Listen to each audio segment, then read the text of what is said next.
নমস্কাৰ, মোৰ নাম শ্ৰীমতী সুদীপ্তা ঘোষ বিশ্বাস। মই এগৰাকী এডভকেট হয়, লগতে মই লিগেল এইড কাউন্সিলো হয় আৰু বৰ্তমান মই চাইল্ড ৱেলফেয়াৰ কমিটি ডিব্ৰুগড় ডিষ্ট্ৰিক্টৰ মেম্বাৰো হয়। আজি মই আপোনালোকক এডপশ্যন ৰেগুলেশ্যন 2017 খনৰ বিষয়ে কিছু কথা ক'ব খুজিছোঁ। এই ৰেগুলেশ্যনখন আমাক শিশুসকলক কেনেকৈ আমি এডপশ্যনত ল'ব পাৰোঁ, তাৰ বাবে শিশুসকলৰ বয়স কিমান হ'ব, পেৰেণ্টছসকলৰ বয়স কিমান হ'ব, শিশু বা পেৰেণ্টছসকলৰ এলিজিবিলিটি ক্ৰাইটেৰিয়া কি হ'ব, সেইখিনি বিষয়ে কৈছে। এতিয়া শিশু বুলি ক'লে আমি সকলোৱে গম পাওঁ যে 0ৰ পৰা আৰম্ভ কৰি অৰ্থাৎ নিউবৰ্ণ বেবীৰ পৰা আৰম্ভ কৰি 18 বছৰৰ যিকোনো ল'ৰা ছোৱালীকে আমি শিশুক বুলি ক'ব পাৰোঁ। ইয়াত শিশুসকলক আমাৰ 3টা এজ গ্ৰুপত ভাগ কৰি দিয়া হৈছে। 0 to 4 years এটা গ্ৰুপত, above 4 to 8 years এটা গ্ৰুপত, above 8 to 18 years এটা গ্ৰুপত ভাগ কৰি দিলে। ঠিক তেনেকৈ এডপটিভ পেৰেণ্ট বুলি ক'লে আমি সকলোৱে জানো যে যিসকল কাপলে শিশু এটিক এডপশ্যনত ল'ব খুজিছে তেওঁলোকক আমি এডপটিভ পেৰেণ্ট বুলি কওঁ। ইয়াত এটা ইম্পৰ্টেণ্ট কথা হৈছে যে অকল কাপলে শিশুক এডপশ্যনত ল'ব পাৰে তেনেকুৱা কথা নহয়। এই আইনখনে আমাক কৈছে যে ছিংগেল পেৰেণ্টেও অৰ্থাৎ ছিংগেল মেল পেৰেণ্ট বা ছিংগেল ফিমেল পেৰেণ্টেও শিশু এটিক এডপশ্যনত ল'ব পাৰে। ইয়াত পেৰেণ্টসকলকো এজ ৱাইজ 3টা গ্ৰুপত ভাগ কৰি দিয়া হৈছে। যদি ছিংগেল পেৰেণ্ট হয় তেনে ক্ষেত্ৰত তেওঁৰ বয়স হ'ব লাগিব 45 years ফাৰ্ষ্ট এজ গ্ৰুপ মতে, আৰু যদি কাপল হয় তেওঁলোকৰ বয়সৰ যোগফল হ'ব লাগিব 90 years ফাৰ্ষ্ট এজ গ্ৰুপ মতে। তেনেকৈ ছেকেণ্ড এজ গ্ৰুপ মতে যদি ছিংগেল পেৰেণ্ট হয় তেওঁৰ বয়স হ'ব লাগিব 50 বছৰ আৰু কাপল হ'লে তেওঁলোকৰ যোগফল হ'ব 100 বছৰ। আৰু থাৰ্ড গ্ৰুপ মতে ছিংগেল পেৰেণ্ট হ'লে তেওঁৰ বয়স হ'ব লাগিব 55 years আৰু যদি কাপল হয় তেওঁলোকৰ বয়সৰ যোগফল হ'ব লাগিব 110 বছৰ।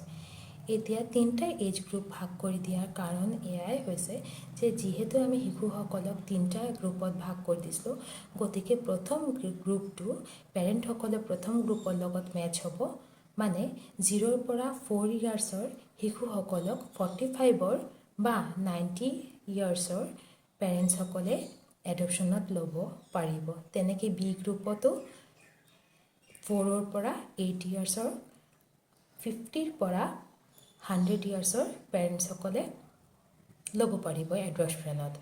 আৰু থাৰ্ড গ্ৰুপ মতে এবাভ 8ৰ শিশুসকলক 55 yearsৰ ছিংগেল পেৰেণ্ট আৰু 110 years যোগফলৰ কাপলহঁতে এডপশ্যনত ল'ব পাৰিব। এতিয়া কথা হৈছে যে শিশু এটিক এডপশ্যনত ল'ব হ'লে পেৰেণ্টছসকলৰ কি কি যোগ্যতা হ'ব লাগিব। 1 নম্বৰ কথা হৈছে যে তেওঁলোকৰ যদি মেৰিড কাপল হয় তেওঁলোকৰ মেৰিজটো 2 বছৰলৈকে ষ্টেবল হ'ব লাগিব। আৰু মেৰিজ কাপলৰ ক্ষেত্ৰত ইজনে সিজনৰ কনচেণ্ট ল'ব লাগিব। অৰ্থাৎ যদি হাজবেণ্ডে শিশুৰ এডপশ্যন লৈছে তেনে ক্ষেত্ৰত ৱাইফৰ কনচেণ্ট ল'ব লাগিব, আৰু যদি ৱাইফে শিশুটিক এডপশ্যনত ল'ব খুজিছে তেনেহ'লে হাজবেণ্ডৰ কনচেণ্ট ল'ব লাগিব। দ্বিতীয়তে ইয়াত আৰু এটা কথা হৈছে যে যদি ছিংগেল পেৰেণ্টে শিশুক এডপশ্যনত ল'ব খুজিছে তেনে ক্ষেত্ৰত মেইল পেৰেণ্টে সদায় মেইল শিশুকে এডপশ্যনত ল'ব পাৰিব, ফিমেল শিশুক এডপশ্যনত তেওঁ ল'ব নোৱাৰিব। কিন্তু ফিমেল পেৰেণ্টে মেইল বা ফিমেল যিকোনো শিশুকে এডপশ্যনত ল'ব পাৰিব। 3 নম্বৰ কথা হৈছে যদিও তেওঁলোকৰ অলৰেডি কাপলহঁতৰ অলৰেডি তেওঁলোকৰ শিশু আছে, নিজৰ বায়'লজিকেল শিশু ছান বা ডটাৰ আছে, তথাপিও তেওঁলোকে শিশুটোক নতুনকৈ এডপশ্যনত ল'বলৈ এই আইনখনে তেওঁলোকক বাধা দিয়া নাই।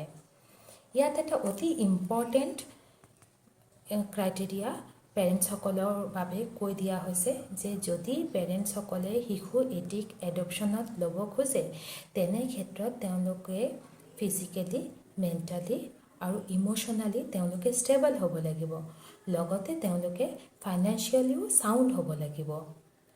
আৰু যদি তেওঁলোকৰ কোনো এনেকুৱা ডিজিজ থাকে যাৰ ফলত তেওঁলোকৰ লাইফ থ্ৰেটেনিঙৰ সম্ভাৱনা আছে, তেনে ক্ষেত্ৰত তেওঁলোকে কোনো শিশুক এডপশ্যনত ল'ব নোৱাৰিব। এতিয়া শিশুসকলৰ কথা কম যে আমি কেনে শিশুক আমি এডপশ্যনত দিব পাৰোঁ। আমি এই পইণ্টত লিখা আছে যে আমি অৰফেন অৰ্থাৎ যাৰ মা দেউতা নাই তেনে শিশুক আমি এডপশ্যনত দিব পাৰোঁ। আমি কিছুমান এবাণ্ডন শিশু পাওঁ, মানে আমি কিছুমান শিশুক আমি ক'ৰবাত পাওঁ বা আমি কিছু শিশুক আমি ৰেস্কিউ কৰোঁ, তেনেকুৱা শিশুকো আমি এডপশ্যনত দিব পাৰোঁ। কিছুমান শিশুক ছাৰেণ্ডাৰ কৰা হয়, তেনেকুৱা শিশুকো আমি এডপশ্যনত দিব পাৰোঁ। ইয়াত বি পইণ্টত এটা কথা কৈছে যে ৰিলেটিভ এডপশ্যন অৰ্থাৎ কোনো ৰিলেটিভে যদি ইজন ৰিলেটিভৰ শিশু এটিক এডপশ্যনত ল'ব খোজে, তেনেকুৱা এডপশ্যনো এই আইনমতে ভেলিড হয়। তৃতীয় নম্বৰ অৰ্থাৎ চি পইণ্টত কোৱা হৈছে যে যদি আৰ্লিয়াৰ মেৰেজৰ পৰা শিশু এটি আছে আৰু কোনো কাৰণত ছেকেণ্ড টাইম মেৰেজ হ'বলৈ বাধ্য হৈছে পেৰেণ্টে, তেনে ক্ষেত্ৰত বায়'লজিকেল পেৰেণ্টে শিশুটিক ছাৰেণ্ডাৰ কৰিব আৰু ষ্টেপ পেৰেণ্টে শিশুটিক এডপশ্যন কৰিব। তেনেকুৱা এডপশ্যনো ইয়াত ভেলিড হয়। এতিয়া শিশু এটি এডপশ্যন কৰিব হ'লে আমি কিছুমান কথা আমি প্ৰিন্সিপাল মানি চলিব লাগিব। যেনেকৈ ১ নম্বৰ শিশুৰ বেষ্ট ইণ্টাৰেষ্টটোত আমি সদায় গুৰুত্ব দিব লাগিব। কোনো পদ্ধতিতে শিশুৰ বেষ্ট ইণ্টাৰেষ্টটোক আমি আঘাত দিব নোৱাৰোঁ, আমি তাত গুৰুত্ব দিব লাগিব। ২ নম্বৰ কথা যে শিশু এটি যিহেতু ইণ্ডিয়ান চিটিজেন হয়, গতিকে আমি ফাৰ্ষ্ট প্ৰায়ৰিটি ইণ্ডিয়ান চিটিজেনকে দিব লাগিব, অৰ্থাৎ এডপটিভ পেৰেণ্টক ইণ্ডিয়ান চিটিজেন হ'লে ভাল হয়। ৩ নম্বৰ কথা, শিশুক আমি যি ছ'চিঅ' কালচাৰেলত আমি শিশুক আমি উদ্ধাৰ কৰিছিলোঁ বা পাইছিলোঁ, আমি পৰাপক্ষত সেই ছ'চিঅ' কালচাৰেল বেকগ্ৰাউণ্ডটো আমি তাৰ মেইনটেইন কৰিবলৈ চেষ্টা কৰিব লাগিব। এতিয়া পেৰেণ্টসকলে এডপশ্যন কৰিবৰ বাবে কি কৰিব লাগিব? তেওঁলোকে এই আইনখন মতে তেওঁলোকৰ এডপশ্যনটো ৰেজিষ্ট্ৰেশ্যন কৰিব লাগিব। ৰেজিষ্ট্ৰেশ্যন কৰাৰ পিছত অফিচিয়েলি তেওঁলোকৰ তথ্যৰ লগত শিশুৰ তথ্যৰ লগত মেচ কৰা হ'ব। যেতিয়া মেচ কৰা হ'ব, যেতিয়া দুজনৰে মেচিং হ'ব, তেতিয়া তেওঁলোকক ইনফৰ্ম কৰা হ'ব আৰু তেওঁলোকে অফিচত যোগাযোগ কৰি এডপশ্যন প্ৰচিডিঅ'ৰটো কমপ্লিট কৰিব, অৰ্থাৎ তেওঁলোকৰ এডপশ্যনটো তেওঁলোকে ৰেজিষ্ট্ৰেশ্যন কৰিব। এই আইনখনত এডপশ্যন ৰেজিষ্ট্ৰেশ্যন কৰাৰ ওপৰত অতিকৈ গুৰুত্বপূৰ্ণভাৱে জোৰ দিছে, কিয়নো এডপশ্যন প্ৰচিডিঅ'ৰটো ৰেজিষ্ট্ৰেশ্যন কৰিলে শিশু এটি নিজৰ আইনৰ পৰা বঞ্চিত নহয়, নিজৰ অধিকাৰৰ পৰা বঞ্চিত নহয়। গতিকে প্ৰতিটো বাচ্চাৰে যেতিয়া এডপশ্যন হয় তেতিয়া ৰেজিষ্ট্ৰেশ্যন কৰাটো কম্পালচাৰী হয়।